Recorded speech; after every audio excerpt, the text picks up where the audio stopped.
Peru netizens nang gagalaiti dahil di na-featured ang kanilang pambato sa official page ng Miss Earth organization.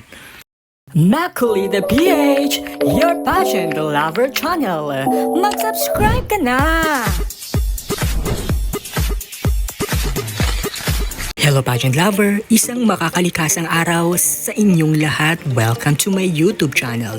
Latest update muna tayo sa Miss Earth 2024. Nagsidatingan na nga ang mga kandidata ng Miss Earth 2024 sa Pilipinas kung saan gaganapin ng Miss Earth 2024. To the highest Earth level naman ang pag-welcome ng pambato ng Pilipinas na si Ira Mel Alfeche sa kanyang mga kapwa kandidata.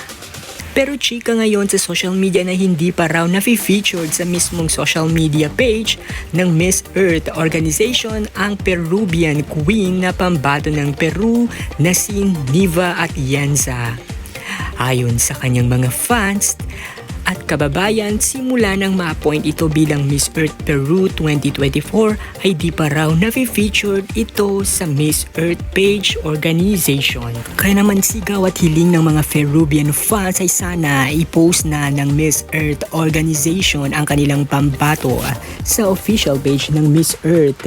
Ang kanilang pambato na si Niva Atienza, sana raw ay ma-feature na ito dahil kaabang-abang at malakas daw ang kanilang laban ngayon sa Miss Earth 2024. Nasa Pilipinas na rin si Miss Earth Peru Niva Atienza na kung saan ay nag-post pa ito sa kanyang social media account.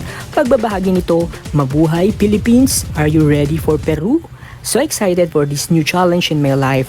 I hope everyone is so as happy as I am with new adventure, and I am really looking forward for all of you to enjoy this competition as much as I know I will. Thank you so much for following and supporting this big dream that is coming to life."